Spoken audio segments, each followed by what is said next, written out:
in neutral from Gag. It's definitely a nest thing. Ready to go, Bob? Yeah, the fair got a little bit more of a disjoint, right? Yeah, it's when you have like a short hop rising aerial, you're a privileged character. That's just that. Being able to air for free like that. You're living a good life. Yeah, don't have to think about it.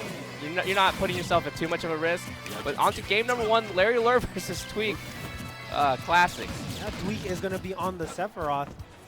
Noted this whole tournament, he only played Sephiroth except the 3 games or the 4 games that he played it against too. So I think he was trying to make this an all Sephiroth tournament, so sticking with it now. Trying to see how it fares against Larry's Falco. Okay, going back to the ledge here.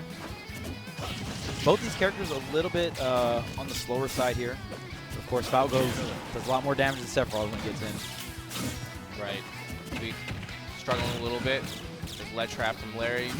Very patient, trying to react to the options. You do have wing on for Tweek, so we might see some shenanigans happen right here. The dash back, the down smash, not able to find anything, but these Phantasms, man, how many times is he doing it? Ooh, barely getting the shield out in time. Yeah, Larry could probably do Rising Bear out of shield just because Sephiroth is so tall, right? Yeah, you have a little bit more options in terms of out shield the taller the character is. Right. Do a laser on shield and see how low that shield is. Oh, yeah. And just like that, Tweek bringing it all the way back, loses the wing, but takes the stock. Okay, love that for Tweek going for that check. I know you can't kill me like this. The ledge situation, the blade dash, man, dude, blade dash is actually kind of insane for mix-ups at the ledge. Yeah, I mean, just a really good mobility tool. It does have a bit of end lag, but it's still really good. It crosses up shield, which is very important, right? I think just having like different timings for blade dash too, like you can mix up the timing slightly. What is he doing? What is the Lurr doing? Larry spamming. The Phantasm. Pressing the B button. Said I'm a con. Wow, neutral is enough. Tweek trying to squeeze out the jump there. 155% on the Sephiroth. Very light as a feather. Light as a feather and tall as a tree. Gonna get caught by that rising there. I have heard from local Falco players that this is a pretty annoying matchup. Hard to combo. Sephiroth is so skinny. Really? Yeah. They say they falls out of tilt a lot. Falls out of combos, but catches the lazy drift in there from Larry. Yeah, that was such a good down angle too for the F tilt. Yep. Oh yeah. Whenever I see anyone angle something like a tilt or anything, I know they play the game a lot. To have the awareness to like angle your tilts is just you gotta be in shield, angling tilt. Okay. Yeah. Dude, okay, angling shield makes me so mad because I see some players do it and I see like so many players never do it, right? Right. Larry Lurr is actually one of the players I think angles the shield the most. Oh yeah, especially on the platform, angling it down is so important. Making sure you don't want to get exposed your legs or your head depending on the situation. And another Phantasm, that move is getting blown up. Yeah, wow, an amazing recovery. Manages to avoid the Shadow Flare right here and sets up a reversal situation. 106. Try to go for a down air. Try to get right over the Octa Slash, but not able to. That move is so hard to contest for certain characters off stage. Larry actually gave Tweek another jump by lasering and getting the wing there, because there was no double jump on Tweek there, so maybe might have been better. I mean, the laser does push the opponent out and like kind of stops their air drift, so maybe it ended up being the same thing. I think it's just really hard to do a 2-frame on the Octo Slash, right? Usually you try to go for a parry, or you want to, it's just so disjointed, especially if Larry's trying to come down with the down air there. Yeah, I think I'm kind of understanding why we're seeing so much Phantasm too, because Tweek loves dashing back. Yeah, and Falco's only overshoot option. Yeah, and how often do you really just dash back shield? It's not really kind of an option that you would really think about too much. I think Tweek kind of aware of it also already because he's been shielding all these Phantasms. Oh yeah, and I mean, does not cross up shield, RIP, that is taken away in Ultimate. Yes, thank you. For good reason. Yeah, please, deserved. please. Deserved. I just hate it whenever someone can get back to the center of stage for free. Jump off the ledge, Phantasm. It's okay, it's combo too. Yeah, that's the craziest part. That's the funny part. Why can you kill someone because of a reversal at the ledge? Well, another thing that's really important, I mean, Falco's main range when you're like playing against Falco or playing as Falco is that forward air, right? But obviously, Sephiroth's going to have the range advantage there, so it's going to be really difficult for Larry to kind of sneak in and get these up tilts, but has racked up quite a bit of damage. We saw this in the beginning of game number 1 where Tweek was kind of getting beat up, once got wing, was able to stabilize, get back on the stage here. It's going to be really important that Larry closes out the stock and abuse the weight that Sephiroth has, right? Right, and now at this like percentage, it's going to be very difficult to find your win condition, right? You got to hit a rogue Phantasm. Not even a grab into a confirm is viable here. The dash attack catches Larry's double jump. He doesn't have anything to make it back down. Wow. We don't see Tweek dash attack a lot with Sephiroth, so really cool to see him implementing it in this play. Wow. But the revenge kill off the Angel platform, the back air. Tweek did not protect that stock very well, but the damage was done. Made the comeback after getting the wing again. Yeah. Whenever we do get like these up tilts, you do have to, like you said, Charles, you have to capitalize on it, right? And Larry's been able to find a few hits here and there, but not able to extend it for too much longer. Prime percent though. And you see Tweek immediately going into shield after the Shadow Flare connects because he knows he doesn't have frame advantage. Yeah, that is.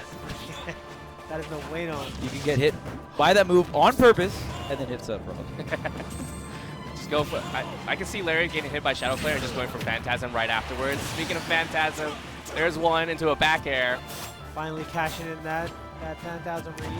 Yeah, I do think it is going to be pretty important in this matchup, just because if you're trying to like do short hop like fair as your approach option, Sephiroth has so many options to just like swat you out of the air. Yeah. And another thing too is just one thing that's really hard for Falco if you take it away from Falco is the ledge trapping, and it's hard to ledge trap Sephiroth. Eventually Sephiroth has to get back on and you can corner, but I think Falco is much, oh man, another overshot illusion here, gonna take the stock. Just barely peeking above the ledge, right? Yeah, I think Tweek is also very confident in saying, hey, I can hit this with down tilts, because the first game we saw like Tweek hit those down tilts on a lot of those Phantasms. Well, there's so many different timing mix-ups specifically with Falco, because when you look at the other Spaceys, they're much more fast volley, so after they double jump, they're not in the air too long, right? After Falco double jumps, he's in the air for a really long time, so there's so many different timings in which Falco can go high or go to ledge. The window in which they can make a decision is so much greater because of the jump height. Yeah. And the startup is a lot faster on Falco's side B. He actually has the quickest side B when you consider the startup, so it's the hardest illusion to react to. I haven't seen a Firebird yet from Larry. Send illusion. Send illusion. Just throw it out there. I like seeing the blue trails. Ooh, okay. Very good. Trying to keep up the pressure. Tweek reverses it, of course. There's the down tilt to catch the Phantasm. Tweek very aware of the situation. And you see these down tilts connecting, but I mean, most other top tiers, they get some kind of frame trapped afterwards. The best case scenario is Tweek kind of just scrambles for center stage, and it's almost a neutral reset, right? So, yeah. Okay. Trying to get Phantasm in the back air. Whenever Sephiroth's at 70%, like being at the ledge is so scary. He said though, he doesn't really have any out of shield options if you hit Sephiroth's back of the shield. So. Ooh, great DI in there from Tweek. Did not want to get hit by back with angle down yet. I tell you, he just doesn't want a Firebird. Sending it. Never wants a Firebird. What's scary, right? Sephiroth has the down air 2-frame. I mean, even just 2-framing with something like angle down forward tilt or down tilt. But the down air is the main thing you want to avoid. Right. Even the Scintilla like counter, right? Like yeah, the counter. Firebird. It's scary. Oh, if that hit, that would have been amazing. It's funny when you see that stage whiff the ground. It's like poking the air. Wow, that's... And that killed. Yeah. Oh, the agenda is live, baby. Right. I mean, that was so smart. I mean, just kind of weaving the attack in right afterwards. Tweek going for the dash attack, knows he had the Shadow Flare set up there. Tries to go for an up tilt, but gets stuffed out by the forward air. Right. I have seen Tweek kind of implementing jab a lot more, but I feel like in this matchup, you just don't even want to be close to Falco. Yeah, that short hop. Sephiroth with one of the best short hops in the entire game. Really low to the ground. They're going to jump out of the situation there, falling down with the forward air. Larry, where's the double jump going to the ledge with the illusion? A lot of patience right here. Tweek scouts it out. Another one of these down smashes, not able to find anything to parry into jabs. Thought he would pick up something, not able to, but still amazing situation for Tweek to be in right now.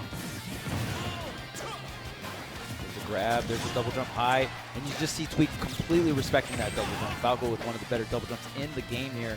You have a lot of mix-ups. You can swing with an arrow, you can air dodge. Of course, that illusion has been really tricky, but off stage, does Tweek have wings? Nope. Nope. Well, he got it on the way out. Got it on the way out. That's the most demoralizing when you get your buff on the way out. It's funny because you mentioned that laser gave him wing that one time, so I was watching for it. Yeah, barely stayed on under the radar there for the wing. And then Larry just really, really good timing on waiting for the hitboxes to end on Octo Slash because he pushed Tweek so far out with the lasers. It's hard too, right? To get these dare timings as Falco. Oh, all right. Oh, still had his double jump. Sephiroth falling up air, no frame trap. Corrin falling up air, you take a million damage. It also, like, Sephiroth starts up forever, too. Usually moves that start up forever also have less end lag to make up for it. But Sephiroth gets nothing. I think they just forgot to take the end leg off there. They're like... Put it on both ends and forgot. They don't even know where the sweet spot for that move is. Like, I always say that Sephiroth's the only Brawl character in Ultimate. Bro has Brawl frame data. Actually tragic. The only thing that's missing is the multi-hits. Yeah. And tripping. Thank God Sephiroth doesn't trip. That would be tragic. I would... I wouldn't be surprised if they added something like that. They're like, you know what? We can't give these characters with this much range anything cool. Then Min comes out. Oh, yeah. Oh, is it enough? No cross up on the up air here. Larry just needs one more hit to trade with the forward air, but Wing gets Tweek back on the stage. The grab comes through. Yeah, I'm very surprised on how close Larry Lurr is pushing these games, too. Tweek in there, and the forward air. No air dodge coming out from Larry. Tweek barely squeezing it out there. And even that was like the close-up hitbox of forward air. So like the hand. I like the positioning coming in from Larry because it's like, oh, if you get nared again, it's not that big of a deal. So he's kind of trying to come in and cross up. So maybe the fair is not that big of a threat, but Tweek was able to barely line it up. Yeah, I was about to say, I love the way that these two kind of interact with each other when they're both kind of falling from the stage. And you can see the slight drifts happening from both Larry and Tweek and seeing how they track each other. You can see just a tiny amount of like fading back and fading in really changes everything. They're so comfortable too. They don't swing until they're like certain that, hey, you can't do anything after you air dodge. Right. All right, so let's get it here. Game number 3. I think it's 4. Yeah, game number 4. And Tweek will be going up 1 game, so 2-1 is the set count. With the Sephiroth, we haven't seen the Tweek Sephiroth in a while for the tournament here.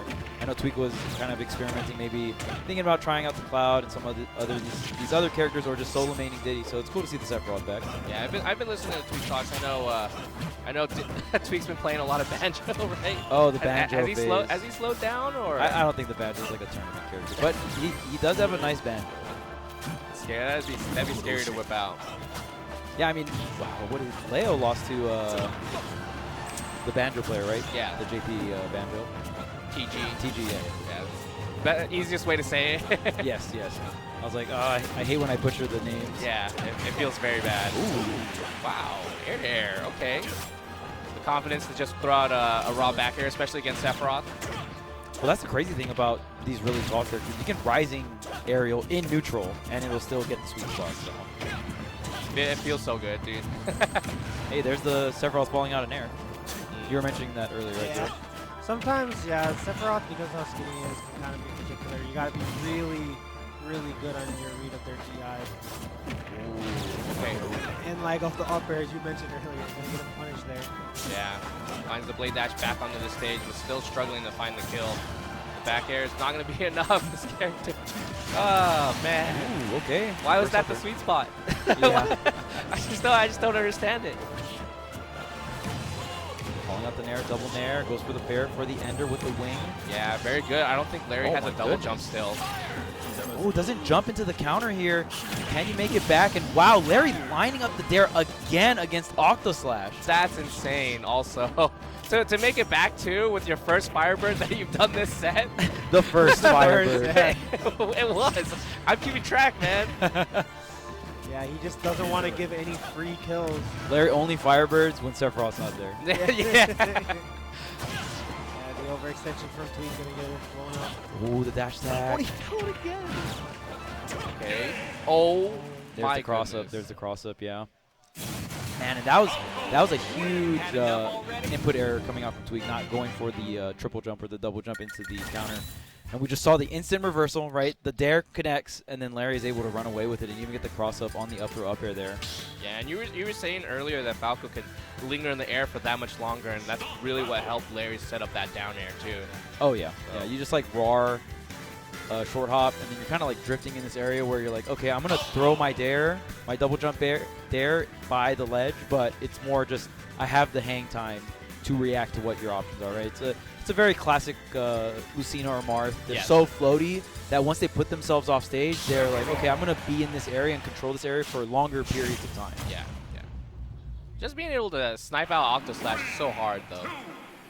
I mean, that second one specifically was very impressive because it wasn't even like the one that was like a 45-degree angle on the left. Tweek barely made it back to stage, so didn't really have hitboxes when Tweek got to the ledge, right? Okay, also, that Shadow Flare Reflect was insane, and the fact that it hit Tweek also was kind of crazy. You don't see that every day. No. The only like timing I know for Shadow Flare too is like the 2.5 like or 2 1/4 rotations around, like the one timing right here, so it doesn't go off. Right. Yeah. And the reflection just didn't work. Yeah. Unfortunate, Falco. I guess he kicks it. You know, that reflector is also just ridiculous in so many matchups too. So right. If you got more against Sephiroth, it's bad against Sephiroth. Yeah. Woe is me. I think not too many people enjoy playing against Falco. Not a fun time getting put into a cutscene for that long. Ooh, oh, another cross up there. Yeah, because in that situation, you think the back air is coming. Yes, yeah. So you just go for the reverse up air. Very crafty stuff coming out from Larry here. Not able to find the fair too. The spacing for this character can be very, very tight, especially when you're landing like back air and your fair timing are very, very different. Laser puts Tweek a little low, finds the way back onto the stage, catches the Phantasm, but still not able to catch Larry double jumping back onto the stage. Tries to get the back air, up air. Not the sweet spot though. Tries to get the landing with the dash up, but Larry changing up the drift at the very last second there to the right.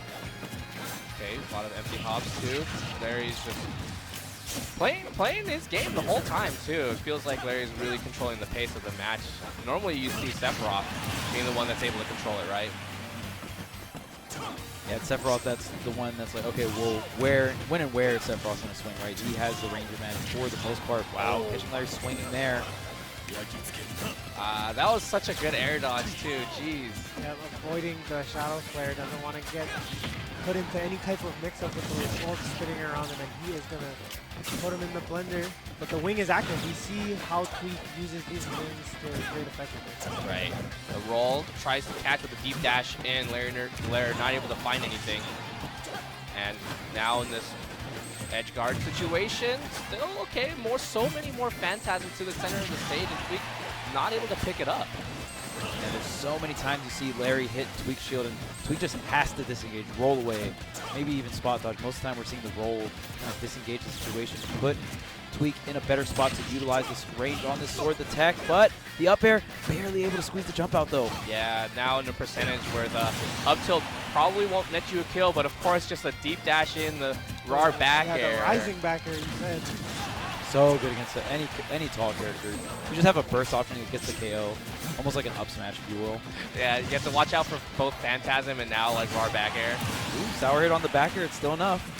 Yeah, now onto the last stock, game number 5 for these two. Never thought we'd make it this far. This one is going the distance, and Larry still has not been deterred from using that Phantasm. He is going to use it till the brakes fall off. Yeah, now with Wing. Oh, dude, jeez. Wow, I mean, that was just one combo and a bad DI on the back there. He sent Tweek, and maybe Tweek had enough resources to get back. I'm not too sure if he hit the ground there, but my goodness. Falco back air is so powerful. And that's one of the situations that I was talking about earlier, how comfortable they are with tracking next to each other. Yeah. And I think Tweek felt fully that Larry wasn't going to swing there. Yeah, even after the crazy combos.